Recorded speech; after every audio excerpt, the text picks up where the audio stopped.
It's the Jock to Jock podcast here on rock108.com. I am the radio jock. My name is Brian Marshall, joined by the basketball jock, Iowa basketball star Jordan Bohannon here in just a few moments.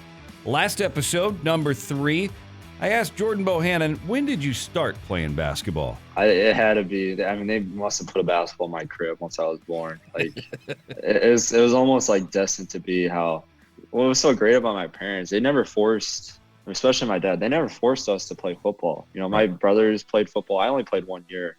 You know, I saw, it was 6th grade year. I was lined up and we're doing an Oklahoma drill. Okay. And this kid much bigger than me came right at me with my chest, his helmet to my chest. And I was like knocked out from breathing for like a minute. I was like, all right, this isn't for me. I was like, it just seems idiotic. So ever since that year, I kind of navigated and gravitated to basketball. And my brother Jason kind of set the bar for our whole Bohannon family. And it was a tough bar to get to, that's for sure, because he was one of the greatest basketball players I've ever seen play. So we started recording this episode on a Sunday, and it was coming out of just all the nasty weather that we had right around the beginning of the year. And for some reason, my brain wasn't working, but figured we'd start talking. Do you have to unbury yourself from snow today, or is that the job of somebody else? Oh my gosh, this morning was a moment from hell for me trying to get to Carver. It was miserable. My car was like covered in snow. Oh. My scraper broke. I had to go inside because I was like, oh my God, might get frostbite right now. So I had to go inside and reevaluate my life for a little bit. Is that something where you could call up somebody from the team or somebody that's associated with the team? Hey, can you come and get me? I can't get my car started. Usually I just call we have about like 6 or 7 student managers, and they're pretty active on making sure we're where we should be. So if there's ever an issue, like 2 years ago, my car got stuck in my apartment parking lot, and they all brought shovels and shoveled my car out. It was really funny. So it's one of the perks of being on the team, right? Exactly. Yeah. Exactly. Hey, if Jordan can't make film today, which is, by the way, I'll start the thing going now. When I reached out to you to do recording today, you said, hey, can we push back? Coaches moved up film today. And it took me way too long for me to figure out what film meant, because I'm like, what the hell movie is he watching? You know? And then I went, oh, you dumbass. He's got film to watch for the upcoming game or the previous game. What's that like for somebody like myself that may need a little bit of explaining on what film day is? Yeah, a lot of people I don't think realize from the outside world that how much goes into basketball. Like, we just don't go on the court and, you know, who we're playing today. All right, let's go, let's play, throw the ball up, and let's get it. We spend probably before like we play Maryland tomorrow. We've probably already spent about 4 to 5 hours watching just game film with them and their personnel. So there's a lot that goes into it, and that's why our schedules can get kind of crazy for sure. Well, you're heading into Big Ten season and more Big Ten play, and I'll talk about that later. But what do you have to focus on? Or do they break it down as a team? Do they break it down per individual? A lot of it's individual, you know, and a lot of it's team-wise. I think we always do 2 days of prep. So Maryland, we started yesterday. Today is our second day, and tomorrow we play the game. The first day is always just personnel, like what do individuals do, and they break it down player by player, who I'm guarding, who, you know, Keegan's guarding, and how we get ready to play them. And then usually as that day goes on to the next day, it's always team wise, what they do as a team, what they run. You know, we have to know every single play call that they call. Past years, me being a point guard, I've always had to know what the other team, not only what we run, but what the other team runs too. And I have to relay that back to the team. So that's more Joe T's role now, but you know, I'm still active in that too. So you identify what they do, obviously, by watching film. When you're on the court itself, how do you identify what they're playing based upon the personnel that's on the floor, based upon the way that they are? I mean, like I said, a lot of people don't understand that. Yeah, it gets really difficult, you know, especially in intense games when it's really loud. You have to understand what's exactly going on in the court. How they setting up for their offense is a big way. Kind of tips what they're going to run. A lot of coaches now are using whiteboards to relay to their players. So, you know, when you're guarding the point guard on the other team, you can easily see what they're playing, what they're putting at the whiteboard on the other side of the court. So that's a key way for us to ever decide what they're doing on defensive end. But when we're on offense, it's kind of easy when we're on offense because we don't really run much, set system. It's motion offense. We run around and set screens, set flare screens, down screens, post ups. There's no set way to run it, which is why Fran's been such a great coach for offense for so many years. When I was growing up in the 90s, there seemed to be a lot more set plays. Is the motion offense kind of taking over college basketball as you see it? Part of me did when I was getting into college. Like, I loved motion offense. I still do. There's a lot of freedom it gives to a lot of players. But, I mean, I just feel like more and more I watch college basketball now, the more it's going into more set plays again, I feel like, in college basketball, especially in NBA. There's a lot of set plays that are being ran. You watch the Golden State Warriors, they run set play after set play for Steph Curry, and Draymond Green just screens the crap out of his guy. And I think that's what is shifted to again. And Coach McCaffrey has so many set plays. I mean, we probably have over 100 plays in total. So we all have to know them. And, we run them periodically, but it's rare that we ever do. Do you own a playbook? I do not. Oh, wow. We run these plays consistently every single day. So we have to know.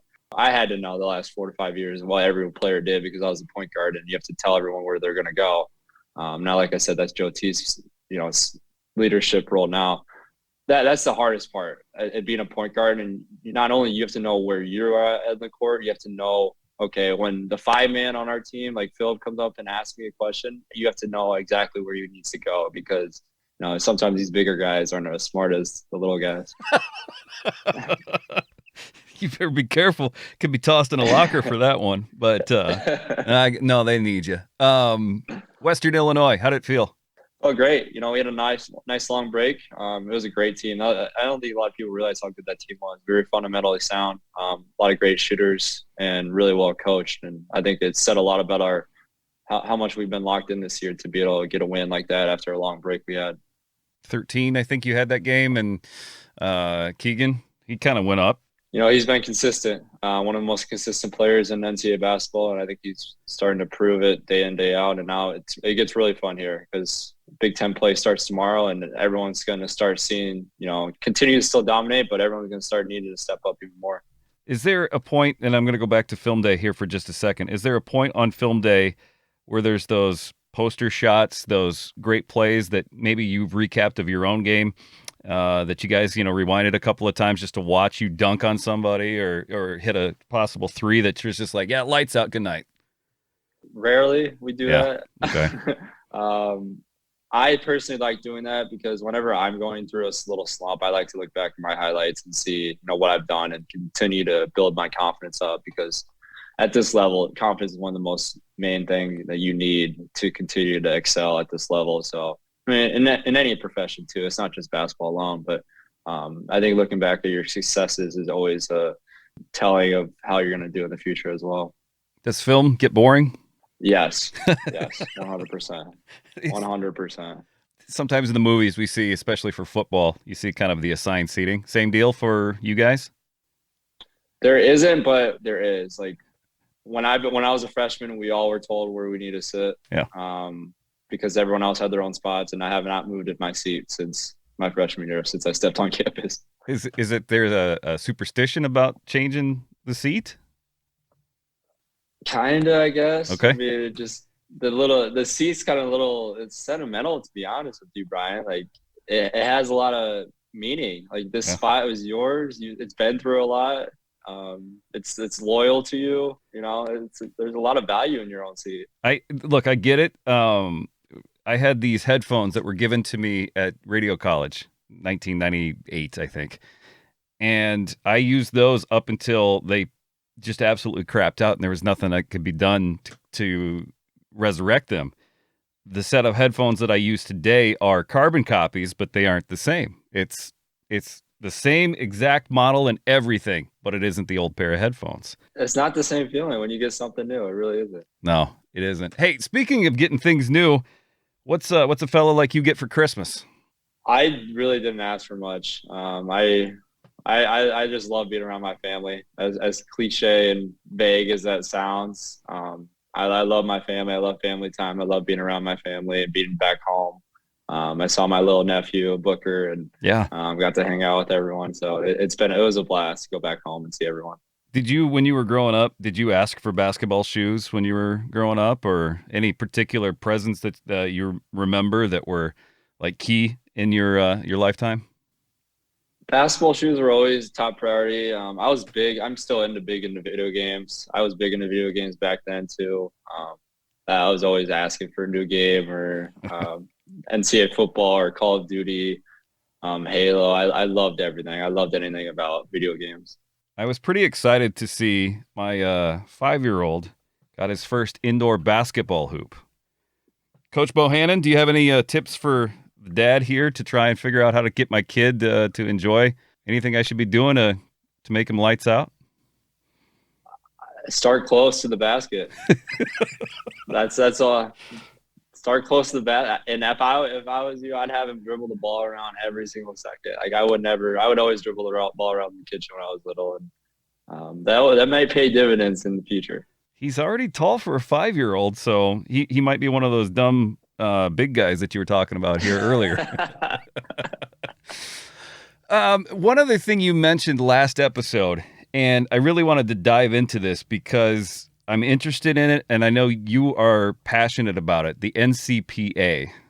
You are now a part of that, and I believe you said an employee, correct? Yep, I am an employee for them. So what is the NCPA? The NCPA is a National College Player Association. It's a nonprofit that was formed by Ramon Ncpa, who played football at UCLA. I think he played there about 20 years ago. And he kind of started his own little player organization back then when he was at UCLA. Been through so much, from testifying to Congress to, helping us with non-NCAA property movement last year. You just go down the line. He's been in every court case that's been decided regarding NCAA athletes possible. He was monumental in the case with Alston versus NCAA for educational benefits that was passed 9-0 by Supreme Court. And it's pretty much just a players association that I think ultimately will end, kind of like a player union that the NBA and the NFL have, because I think it's much needed. There's not really a voice for college players right now.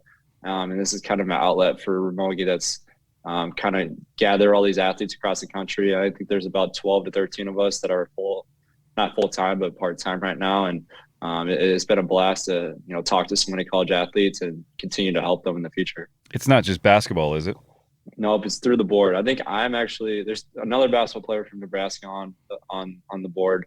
But from track to field to football, swimming, down the line, there it's covered by all sports. And everyone that I've talked to is just phenomenal and outstanding human beings. You mentioned that he's been involved in court cases and testifying. So why is the NCPA important? NCPA is important because it's an outlet for college athletes to hopefully have conversation with the NCAA before federal legislation or state legislation is passed. Anytime you have a player union like their NBA and NFL, it benefits the players. It from revenue sharing for 50% now for NBA and NFL. I don't think there's a professional sports division that's not having 50% revenue. That's just because of a player union now. So I'm not saying that's what's going for college athletes, but right. It's along that line. Health and safety standards is big. There's nothing enforced with, let's say, concussion protocols. It's not enforced by the NCAA, and that's a huge issue right now that NCAA athletes are facing, and especially NFL athletes were facing in the past, that we're kind of leaning on after. With what you're doing, do you get heat for being involved? I don't. From my side, I think I got heat when I spoke out during the NCAA tournament. But to be honest with you, I haven't really got much heat for it. I don't see how someone can.